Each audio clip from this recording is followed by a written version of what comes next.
Welcome to Kenton Teaches. Enjoy the video. You start by locating the sticker in Messages or Notes and tapping it firmly. That opens the contextual menu.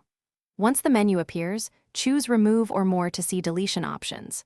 Make sure iOS 18 is installed and iCloud Messages is enabled so changes sync across devices. If you don't see the option, try a lighter tap than a longer press. This distinguishes Quick Preview from Action menu. This gets you into the removal controls quickly and reliably. Once you've opened the sticker controls, tap Delete or Remove to erase the single sticker from the conversation. This action clears it locally. If it's from a pack you no longer want, tap the pack name or view details, then choose Delete Pack to remove all its stickers.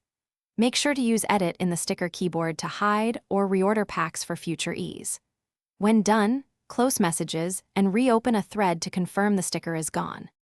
Finish by confirming removal across your devices. Open another device with the same Apple ID and check the conversation. If the sticker persists, restart the Messages app or reboot the iPhone to force sync.